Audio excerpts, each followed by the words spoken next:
Hello, everybody. This is the Football Talk with Beef and the Deuce. We are on YouTube. Check us out. Subscribe and like. Leave a comment. We might even look at the comment. I don't know. We don't have too many comments. But anyway, I am the Deuce, sweating out the oldies here in tropical Columbus. Beef, what's up? I'm right there with you. Yeah. I'm trying to stay out of this damn heat wave again, or whatever you want to call this thing. Columbus in But July. we're chilling. Yeah. We're just chilling. Good stuff. Okay, we're going to start off with a little OSU stuff here. Our Florida Bob friend, gotta love him. He gave us a trivia question and some stuff about Penn State. So we're going to start off a trivia question for you, Beef. All right, ready? I'm scared. I got one wrong when I answered mine. So top 3 OSU running backs in history by yardage. By yardage, okay. Is it total yardage or just rushing? I don't know. Let's just say rushing. Okay. I don't know. I give a shit, really. I feel like Archie has to be there. You betcha. Number uno. I would hope he is. He's number uno, yeah. Eddie George? Yes. Okay. I'm trying to think of players that played for longer than 2 years. That's the tough part. Oh, God. I feel like J.K. Dobbins has to be somewhere up there. No, not on the top 3. God, I feel like he'd be so close. Yeah. Zeke? It's Archie, Zeke, and then George. Okay. Top 3. See, I was close. You were close. I picked, of course, I had Griffin, Elliott, and Hopalong Cassidy. Oh, God. Hey, All-American, baby. OSU running back. I know, it's before you were born, so you don't give a crap. No problem. Anyway, so it is Griffin, Elliott, and George. So Elliott, how many years did he play, though? Just 2? He had 2. I think he had 2. And did that many yardage? Much yards? Wow. Well, maybe it was 3 because he had, obviously, his freshman year didn't play too much, I don't believe. Yeah. And then you had your sophomore, junior year, I believe. Right. Okay. Anyway, so there we go. So you did well. You're Not bad. Not bad. I'll pat myself on the back a little bit. Thanks for it, Bob. There you go. And Bob thinks that OSU is going to run the table in the regular season. How do you feel about that one? And we might as well talk about it because a lot of people are saying Penn State is better player by player than OSU. I mentioned that to Bob, and of course he had to go to the emergency room on blood pressure. Of course he did. So I'm going to throw that one at you. Bob's saying undefeated, and a lot of people are saying Penn State better than OSU. I'm thinking it's because of the quarterback situation. That's my guess. Well, I'm not a huge Drew Aller believer, so That's right. I'll throw that. I will throw that out there. And somebody else, but okay. Yes, and that has a lot to do with my answer as well. Is at any point you could argue, especially for this season, Penn State has better personnel. Okay. And they might. And if on paper somebody believes that they're better on paper than Ohio State, that's fine. Well, they have more returning veterans, so Yeah, and that is okay. Like good on you. But it all comes down to one factor. One just beautifully bad factor. and James Franklin doesn't beat anybody good. so you're willing to say that on paper the team could be better than OSU, but you think Franklin will mess it all up? Mm-hmm. Yeah, it is very possible that the personnel is better than what we have. It's possible. I'm not saying it's true, but I'm saying if you make the argument, I think it could be valid. Depending on who you're trying to argue with. Right. Now, me personally, I think the personnel that we have on the offensive side is probably a hell of a lot better than what Penn State has. Yeah, I think our quarterbacks are going to surprise a lot of people. Yes, I think Julian Sainz going to come out slinging, probably be Big Ten quarterback of the year. That's going to be my hot take for the year. Really? I think Big Ten quarterback of the year. Okay. Our receivers, that's not even No. close to being anywhere close to an argument. So I'm not even going to go over there. Yeah. Running backs are unknown, so I will give Penn State the leverage on returning running backs. But they're Their pretty backfield's good. They're pretty good. Yeah. Yeah, their returning No, backfield is 1A, 1B, which is great. Yeah. So I will give them that. Yeah. But outside of that, What about defense? defense, we've got probably the best defensive player in the country. One. So That's we one. have one player. Okay. And you And could argue we have the best offensive player in the country too, right? we do. We definitely do. Okay. I think Jeremiah Smith's the best for sure. I don't think that's even a question. Right. I think the only one that might come close is Ryan Williams with Bama. Okay. But that's it. All right. But yeah, defense, it's tough to argue that Penn State doesn't have better personnel on the defensive side because we lost everybody. Right. Right. We still have Caleb, but that's really it. Right. You had players that popped in and out throughout the season last year, but not full-time starters. Right. Penn State has quite a few returning, quite a few. So if you're arguing just on personnel, then yeah, maybe Penn State's better because of experience, not because skill based, but you have experience, which definitely helps once you get into the kind of thick of the season.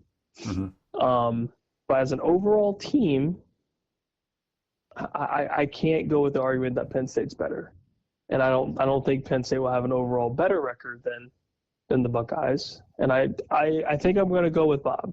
Undefeated. I think I will go undefeated with Old Florida Bob. Okay. All right. I think the home field advantage with Texas is gonna be big. I think the Michigan game will finally break this 4-year curse of just headaches.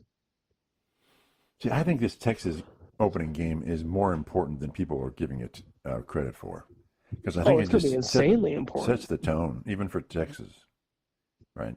Because people are saying, well, Texas is number one team in the country. Okay, so if we beat them, that's good.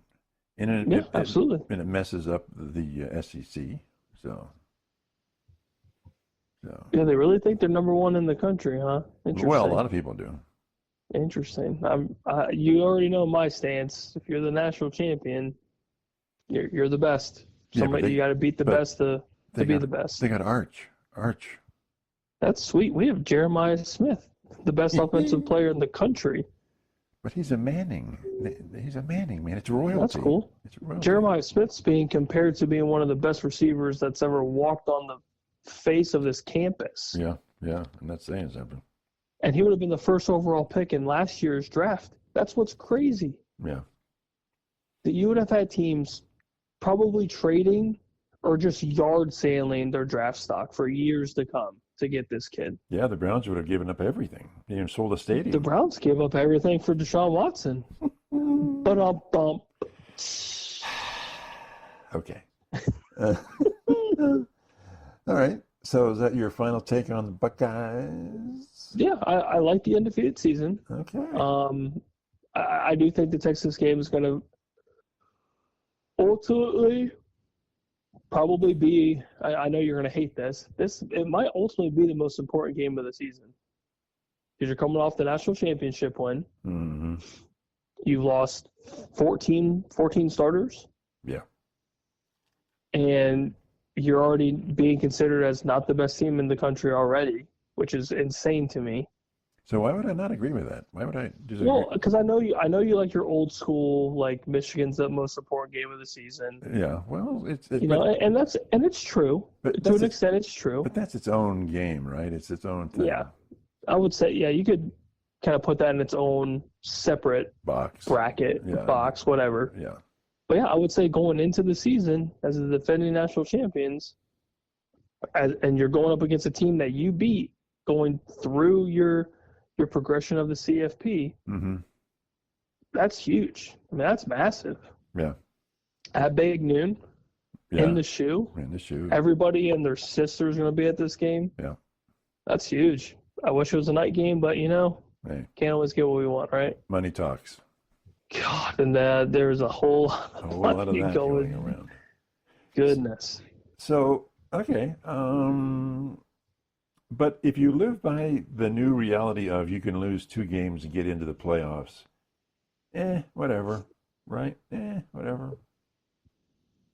I think you could say that if, say, you lose by a field goal.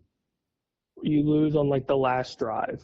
Or, it's a touchdown to win the game, you lost by a point. If it's within a touchdown, I think it's okay. Now, if we just get the brakes blown off of us, that's obviously a no bueno. Mm-hmm. But I would say if it's close for either team, I think it's okay.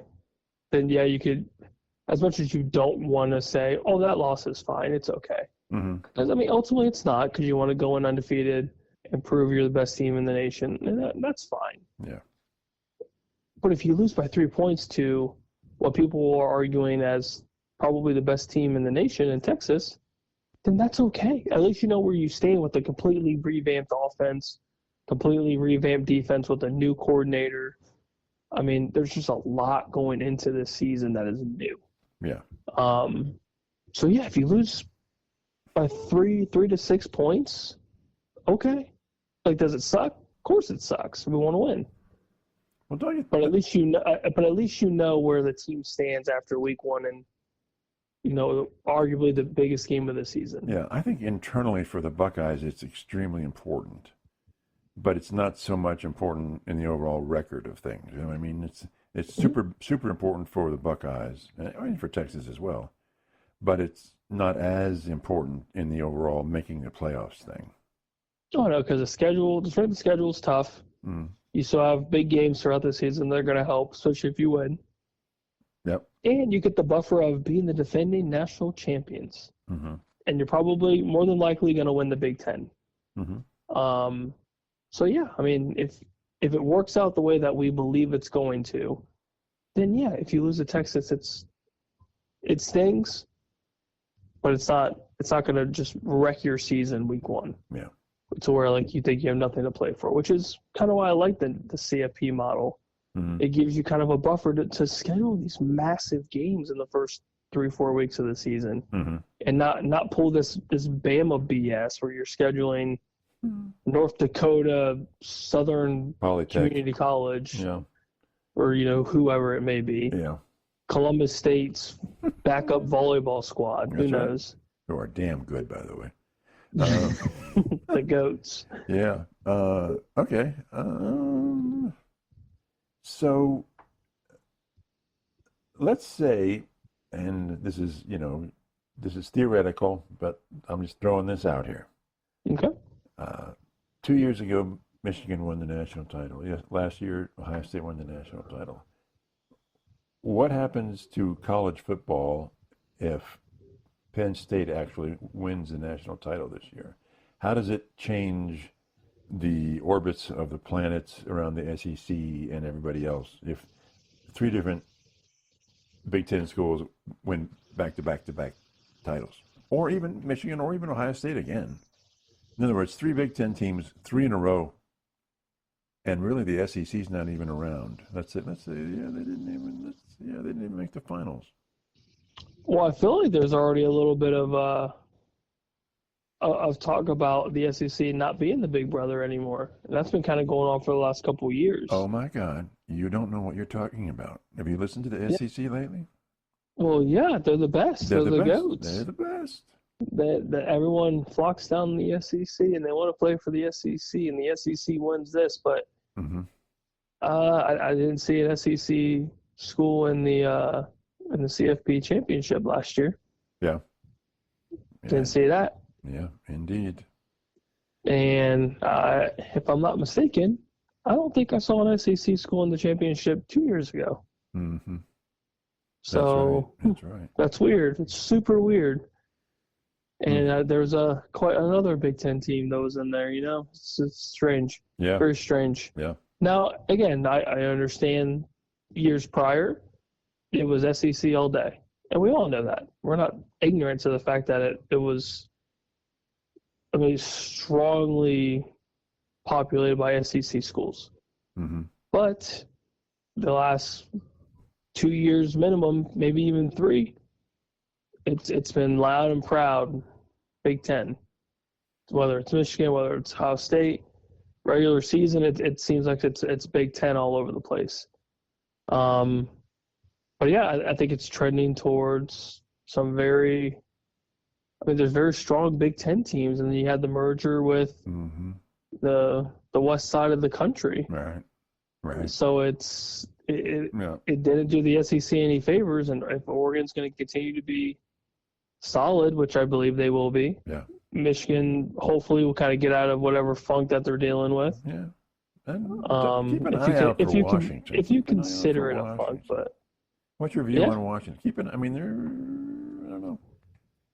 No, you got to give the new coaching staff kind of a break last year because you kind of, DeBoer basically brought everybody with him to Bama, and then you're banking on a former Arizona head coach, which Arizona's had some good football teams, but nothing that's like top of the line.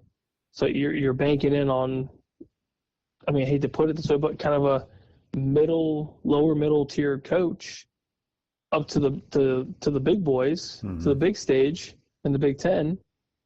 And you kind of realize this is a different beast. Big Ten's a different beast. Yeah. Washington's a good program statistically. Yeah. Overall, they've got success. They've had success. Weren't they in the playoffs 2 years ago with Michigan? Were they? Yeah, that was the old rocket arm Penix. Yeah. So yeah, I think there just needs to be a little bit of time to get the new coaching staff kind of put together, if you will, and maybe get some recruits that they're looking for. Because you're kind of playing with the majority of your players that you didn't recruit, so you don't really know anybody. These players don't know you. You don't know the players for the most part. So that relationship that's typically important wasn't really there. Right. So it sounds like a cop-out answer, but at the end of the day, you didn't recruit me. I didn't go to this school because of you. I went to this school because of Kalen DeBoer. Right. Or you went because of whatever. But yeah, Washington's kind of a dark horse. I'm sure some people consider Michigan a dark horse, which I don't believe they are. I feel like they're right in the thick of it. Yeah. What about USC? They always have that potential. It's like, well, they could. They really could. And then somehow they don't. Because Lincoln Riley can't spell defense.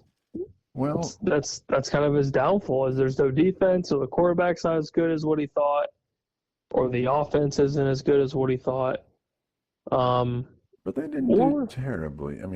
They lost a number of close games last year. They lost a bunch of close games.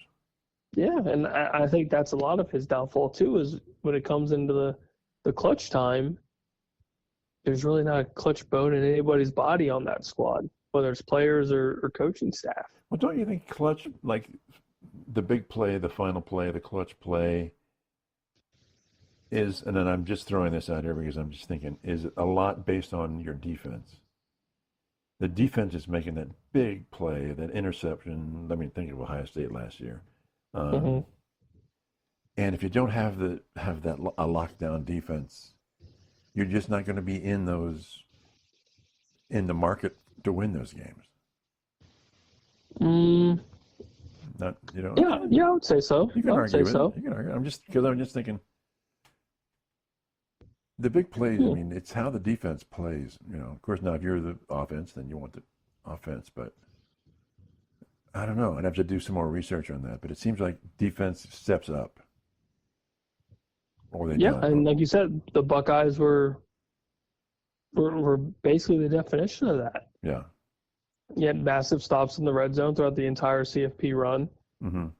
Jack Sawyer's fumble for 6 will go down in history forever. So then how do you classify the fourth quarter national championship game when the Buckeyes just were effing it up big time? Defense came to play when we needed them the most. You mean allowing Notre Dame for the comeback? Yeah, but at the same time, I thought you were talking about Texas. No, not talking about. I would say a lot of that was just you were trying to Mistakes, defensive mistakes. Yeah, you were trying too hard to prevent the big plays that you ultimately gave up the big plays. It's similar to like how if you're up big on offense, you play this, super, super conservative game plan to kill the clock, and then your 28-point lead becomes 14. You're like, oh shit. Right.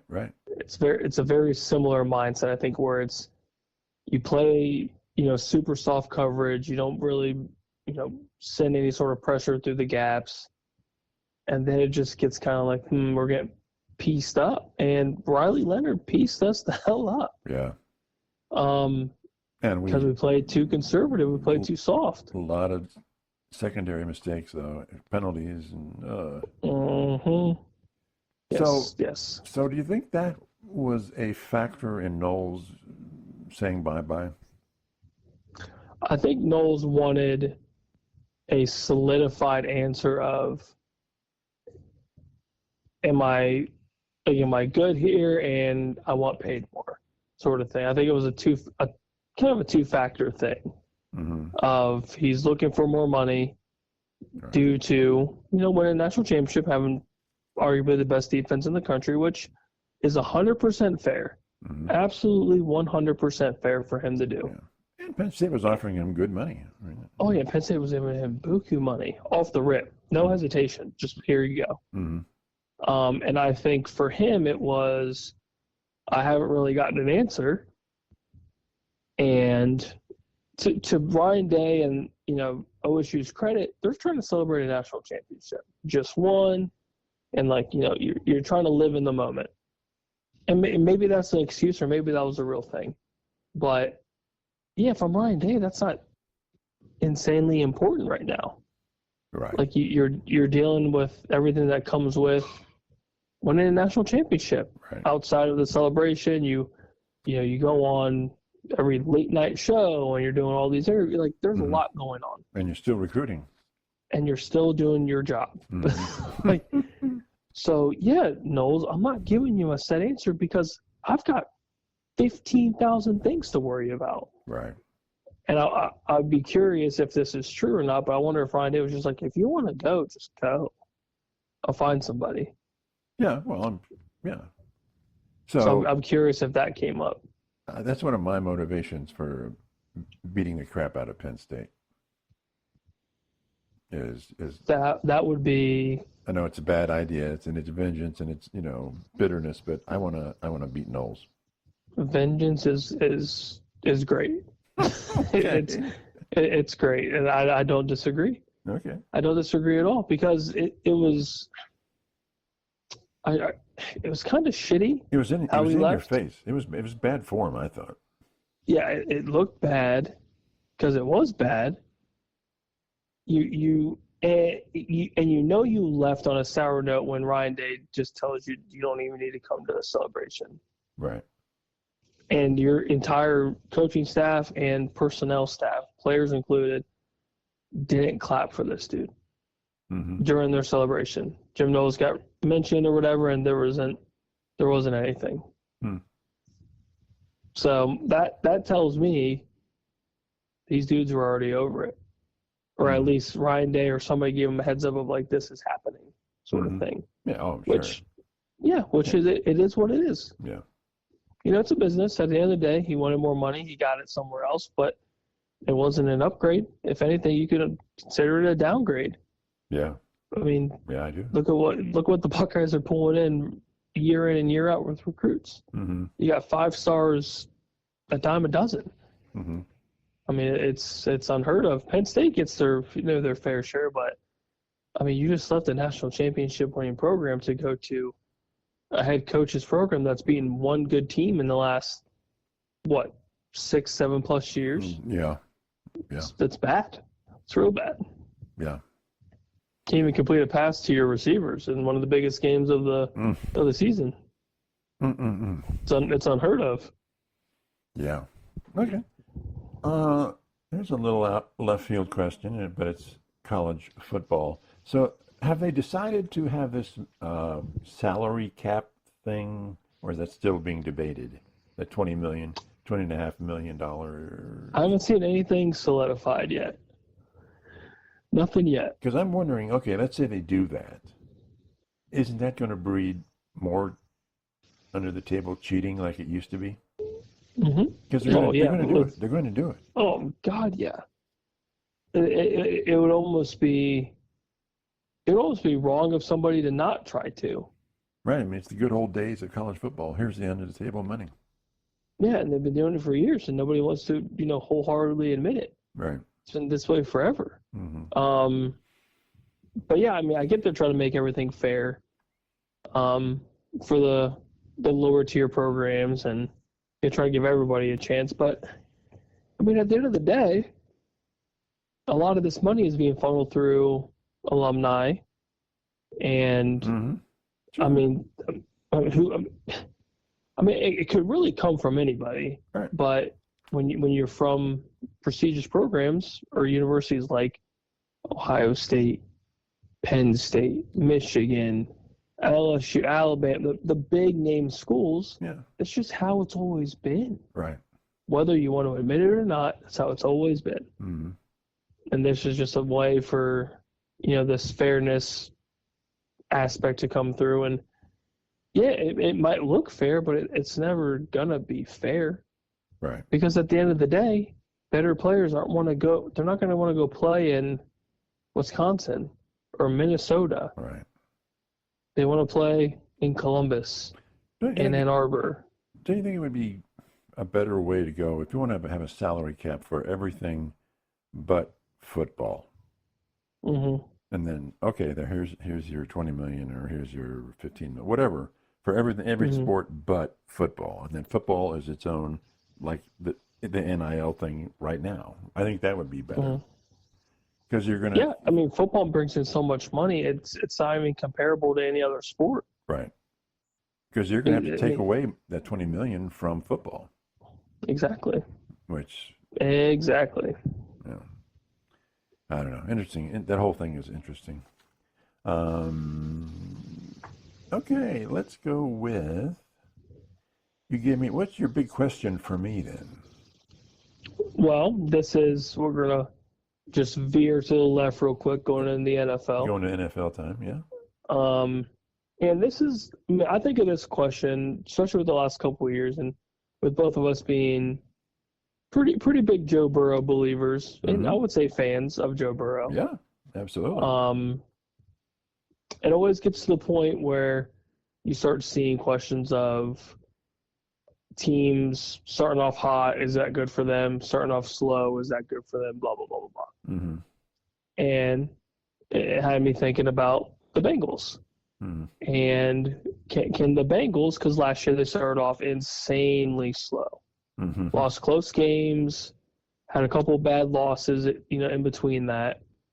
Ultimately ended up being pushed out of the playoffs because the Chiefs lost to the Broncos.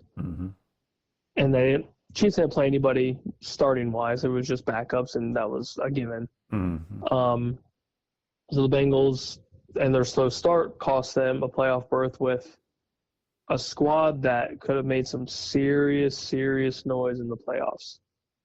And Joe Burrow winning comeback player of the year again and having one of the best seasons of his career, it was all for nothing. So, long story short, can the Bengals afford another slow start to the season, this upcoming season? No. To me, the question is, how's their defense? I mean, when you look at the statistics from last year, I mean, they scored crap loads of points and still lost games. Well, they're averaging like 30-something points a game. And losing them. The only time they didn't score a lot of points was against, Baltimore once. They scored 17 points. And then everything else is in the 30s. Yep. So it's their defense. And So how does the defense? See, they've spent so much money on offense, and they're notoriously cheap anyway. So are they just abandoning the defense? They don't want to pay Hendrickson what he may or may not be worth. And okay, stock up, but you're still abandoning your defense, and that's going to kill you. As you know, people say, "Well, defense doesn't win championships," but defense can cost you a championship, big time. Mm-hmm. So, I think. Well, I think Pittsburgh and the Browns will be slow. I think so. Basically, out of the gate, it's going to be Baltimore in that division. So they may have some wiggle room in that regard in terms of making it into the wild card. But I think, as we've talked about before, the AFC wild card, you're looking at the AFC West. They could put 3 teams in. One out of the AFC East. Mm-hmm. I don't see a wild card out of that division. So I see one open spot. I see just one open spot for a wild card team, because I think the West is going to put 3 teams in. That's my guess. They'll have 3 teams in the playoffs. So can the Bengals eke in or sneak in to that final stop? So how do you think about that in terms of? So that's hard to do. You have one more spot. Mm-hmm. And I tend to think that the Browns and the Steelers will improve a little bit more. Steelers more, but I think the Browns could win 6 games. They could win 6 games, 5 games, 6 games. At least you would hope. I would hope. Well, yeah, So I don't know if they can start slow. To me, it's not starting slow; it's their defense. So what do you think? I'm goofy on that one. Who else could sneak in division-wise to the wild card? The Steelers? Steelers have been in the last 20 years or so. You've got believers in your Steelers. I mean, any and every time I see ESPN pop up, it's Aaron Rodgers can do this with this team, and similar to the last couple of years, it's if he's healthy, they should be able to do it, and blah blah blah blah blah blah blah. They just re-signed. I don't see it. They just re-signed their most overpriced edge rusher in football, so that's good. Oh God. Oh jeez. Bada boom. Oh yeah. So anyway, you're thinking the AFC West and the Steelers in the wild card.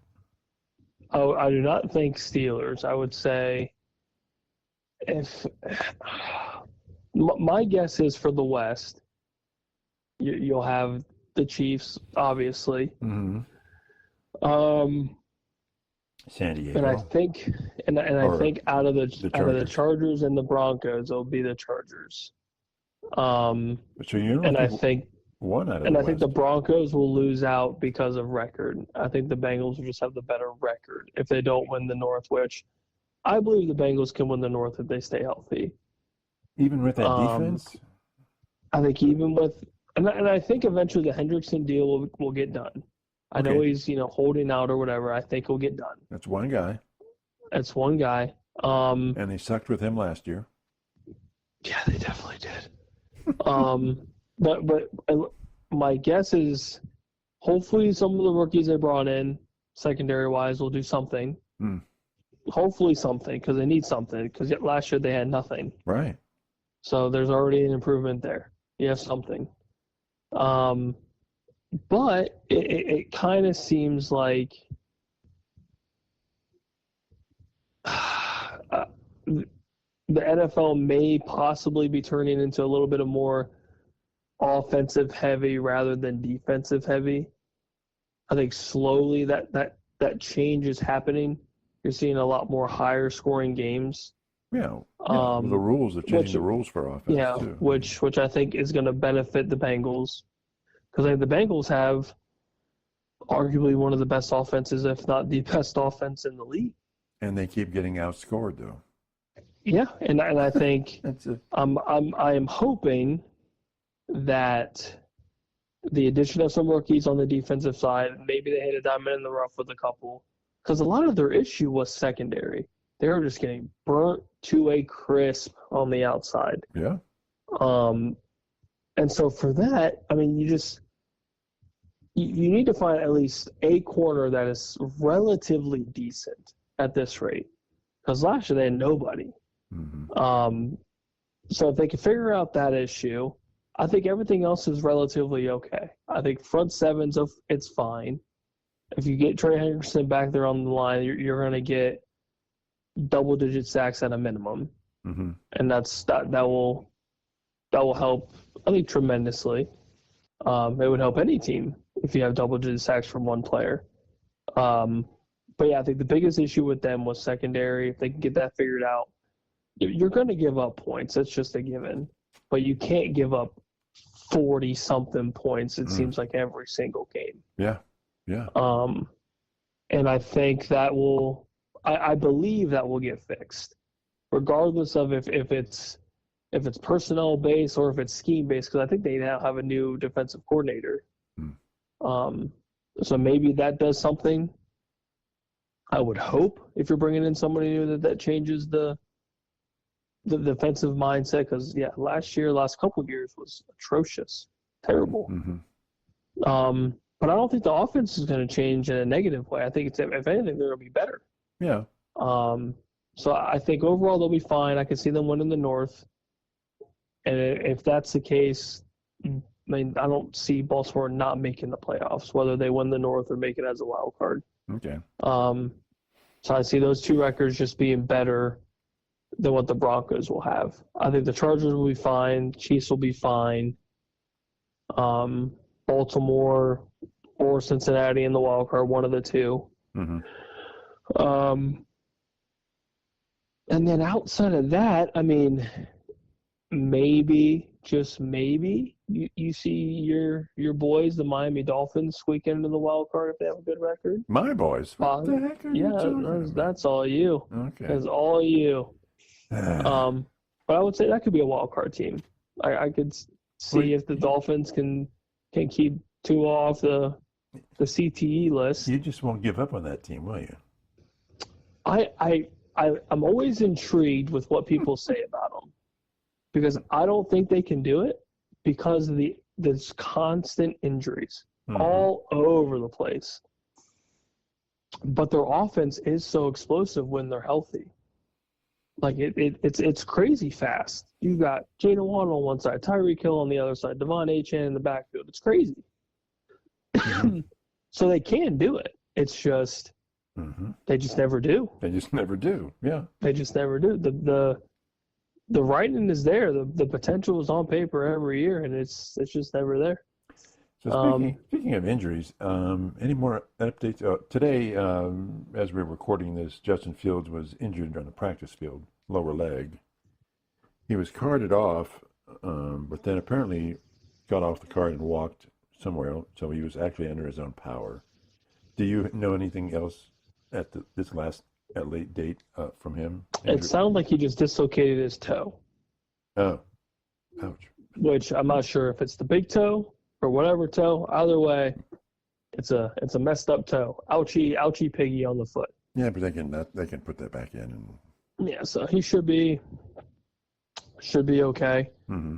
I think it was just more of probably a little bit of a shock factor. I'm sure it hurts. Yeah, and I'm sure at that point they wouldn't have known. It doesn't feel great. And they wouldn't have known exactly what it was at that moment. Yeah, because I think the initial thing was an Achilles. But what it sounds like is a possible dislocated toe, but I haven't seen anything like solidified yet as to what happened. Because my question was, if he's let's say out for the season, and it doesn't sound like that's going to happen, but if he had been, what quarterback from the Browns quarterback room will now be the starter for the Jets? God, you know damn well the Jets are calling Joe Flacco. Yeah. You know damn well they're going to be blowing up him, putting him on speed dial, you name it. Big money. Or maybe they trade a rookie. Who knows? Maybe they just throw a rookie into the fire like the Jets have forever. Yeah. Or just maybe they call back your boy, Zach Wilson. Hey, we need you, buddy. You come. Hey, boy. Okay, here we go. I see. I love it. But yeah, I think they still have Tyrod Taylor on the roster for a year. Yes, they do. So that's better than nothing. Yeah. But it's not, it's not ideal, but it's somebody that's been in the league for what seems like forever. Yeah. And if their offensive line's better than the Browns, he would be doing better than he was with the Browns then. So. Yeah. God, yeah. I mean, anything's better than what the Browns have on that line at this point. Their O-line was like rated last year, so.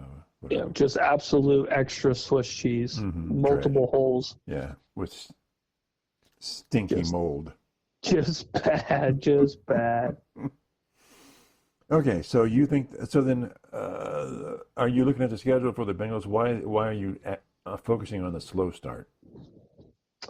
So I think my big thing was just they've started off so slow for what seems like the last 3 to 4 years, basically since they drafted Joe Burrow. They haven't really had hot starts. But yeah, I think it was just more of like a general question because last year their schedule was tough.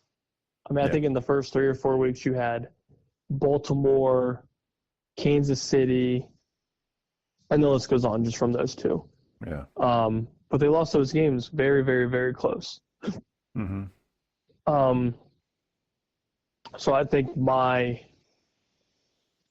bigger question with that whole thing is if they do start slow, can they bounce back like they did similar to last year where it was almost too little too late, or I mean it was too little too late. But they ended on like a 5-game win streak towards the end of the season. Yeah. Yeah. And so I mean it would have taken one close game in the beginning of the season to kind of change everything. Yeah. And I remember before they started that run, people were saying, "Well, they're just done. They're out. It's bad." And I was one of them. Oh yeah. Yep. So I think, they don't need to necessarily start, guns a-blazing. But they definitely can't start off, what was it, like 0-4, 1-5, something just idiotic. So what if by the 9th game they're either 5-4 or 4-5? Let's say they're 5-4 at the midway point. That's good. It's not ideal. Right. It's definitely not ideal, but I think anything over 500, especially because depending on when they dive into the North schedule. Let me pull up their schedule right now. So they start off Browns, Jaguars, Vikings, Broncos, Lions. So 2-2. Goodness gracious! They start off, and then you got so you go what 2-0. Yeah. I said they probably beat the Vikings, so I'd say 3-0. And they lose to the Lions. I said they'll probably lose to the Lions. Broncos will be close. That's a coin toss. All right. So that's 3-1, 3-2. Yeah, and then they go Steelers, Jets, Bears, Steelers, Patriots. So they could probably win all of those. Yeah. So the favorite the schedule's it's more tough towards the end. Yeah. For them, which they usually it seems like they play better late in the season, anyways. Yeah. So you would say they need to front load just because of the way the season's looking. Yeah, if they could start off hot in the beginning, I think they'll be fine after that. But then again, you also have Joe Burrow. Right. I mean, at the end of the day, you have arguably the best quarterback in the league. Especially after Mahomes has had kind of a touchy, last couple of years, you could say. Not saying he's bad, but just not what people expected. And then you've got Joe coming out and just slinging, Josh Allen slinging, Lamar Jackson in the regular season playing well.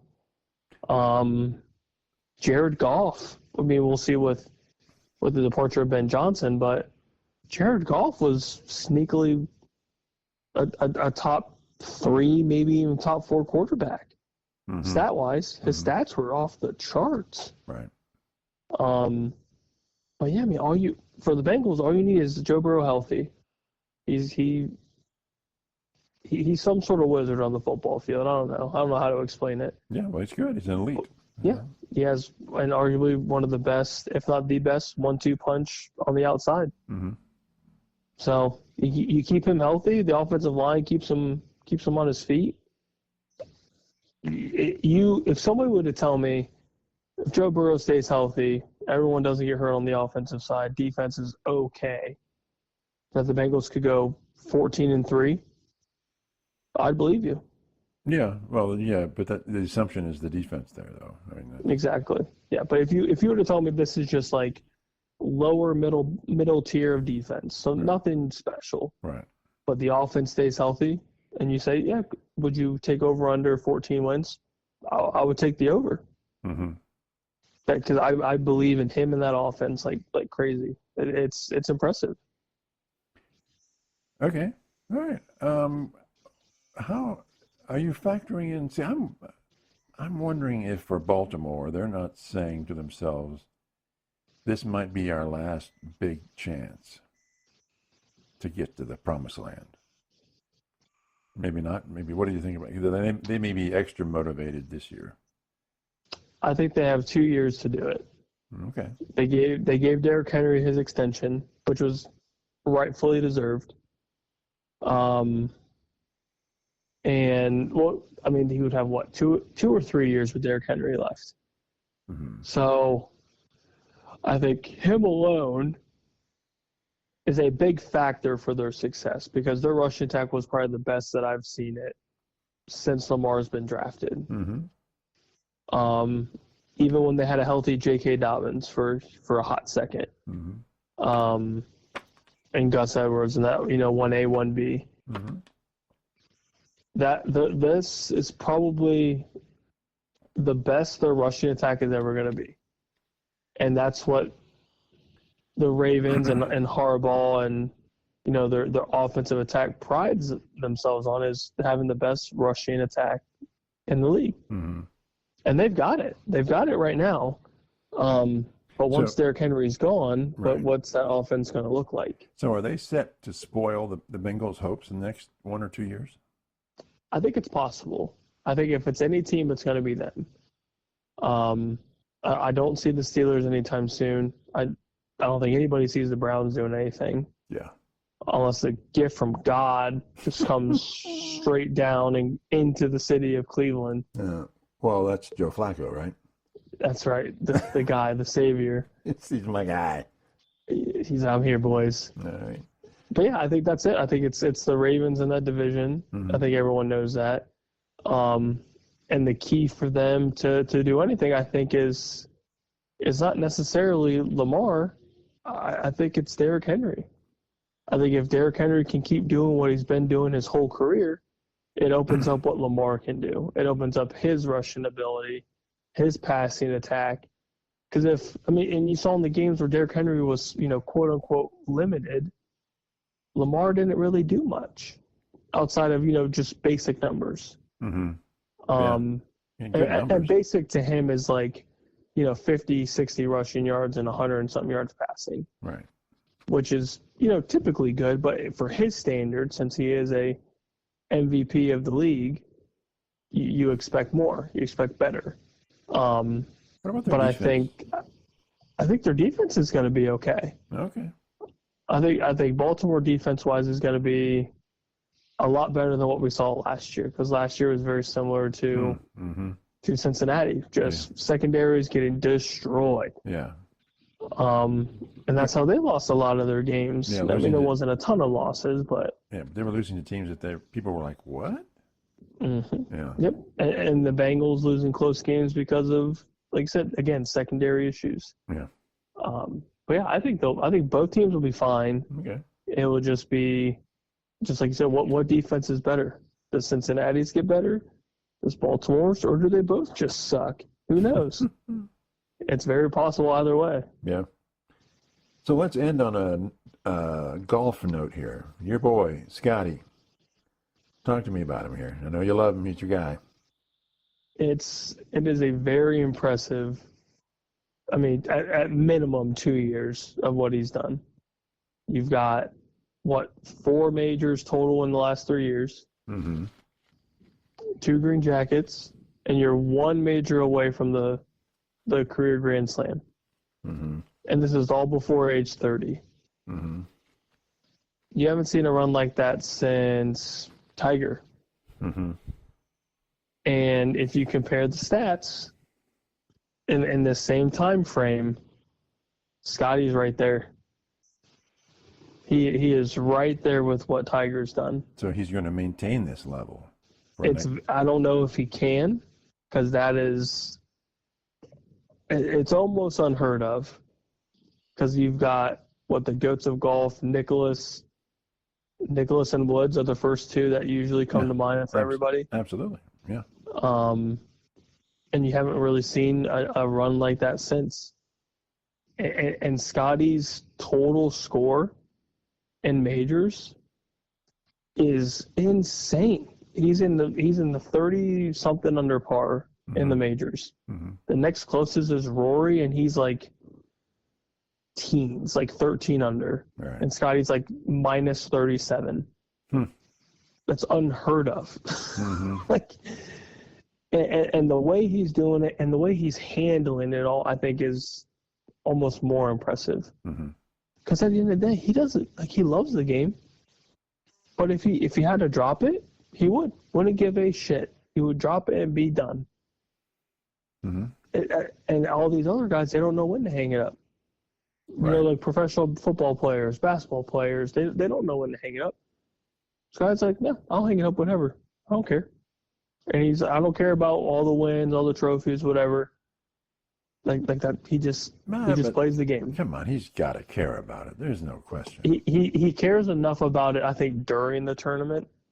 But then when it's all said and done, it's just, okay, on to the next one. Verbatim, quote unquote, on to the next one. Okay. Like, what? You just won. But his style of play is so different from. I mean, Tiger was out there to intimidate you, and he did things to intimidate you. Scotty doesn't seem to be doing that.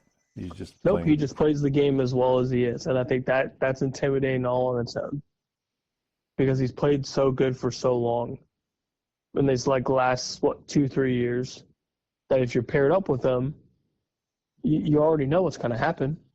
If he's 4 or 5 shots back, he's going to make a run, because his ball striking's second to none. His approach shots second to none. His putting's gotten insanely better. His only big issue lately has been his driver off the tee. If he hits it into the shit, or it's off to the left somewhere, who knows? Yeah. But he's hit some insane shots. And he comes in clutch when he needs to, and it's always in the majors.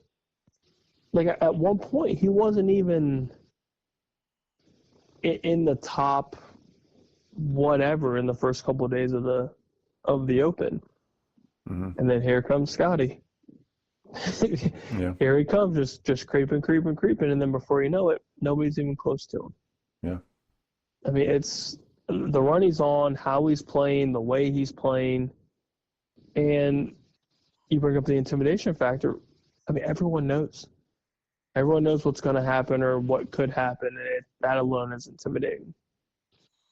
That's nuts. And he doesn't even act like, he's not doing the Tiger, crazy fist bump or the massive antics on the greens if he hits a massive putt. It's just like a very subtle fist bump or let's go, and that's it. Right.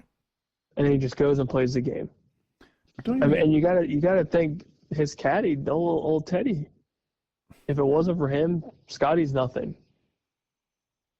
Okay. That's the craziest thing about it, is if he doesn't have Ted Scott as his caddy, pre Ted Scott, Scotty's throwing clubs, he's beating himself up, losing confidence in himself, and just letting his game fall apart. When you watch the Full Swing documentary on Netflix, if you haven't yet, it's solid.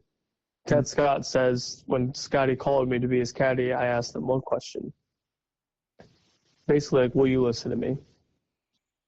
Like, yeah, okay. And he says, if you do any of this attitude shit, I'm out. Like off the rip. Mm-hmm. You throw your club, you do all this, I'm out. And Scotty says, okay. And look what happens. Yeah, yeah. Ted Scott's total money like accumulation from the year, just this year, would put him in the top 20 of current players. Yeah. Salary intake. Yeah. Must be nice.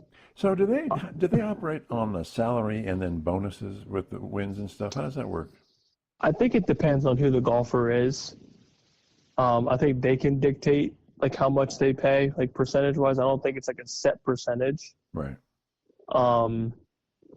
If I'm Scotty, I'm giving Ted Scott I'm giving him a lot more. But is that on the tour? Is that kind of a traditional thing? You'll get a base salary, which is whatever you agree to, obviously, but then the big money will come with the more money the golfer makes, right? Yeah, I think the majority of it is based off of who you're caddying for. Right. Obviously, because I think their funds are being used to travel to all of this, all of these tournaments or whatever. And then you also get like sponsorship money and stuff like that. So that helps. Caddies do? I think they do. I think some do. Okay. All right. Not all of them, but I think a lot of the bigger name ones, like Ted Scott probably has some sort of Nike thing with Scotty, I would almost assume. But yeah, I think at the end of the day, I think it's a percentage of the winnings, and that's basically it. I don't know if there's like a set salary given by the PGA, like the actual tour. No, but I'm thinking the golfer would make a deal with the caddy for a certain base. Oh, I would assume there's something along those expenses lines. plus, you got to get there and everything. Yeah, I would assume so. Yeah. Because it's still, there's not that many guys making that much money, and there's a lot of caddies out there. So. Oh yeah. If Scotty needs one, hit me up. I'm here. I don't know shit, but I'll carry your bag.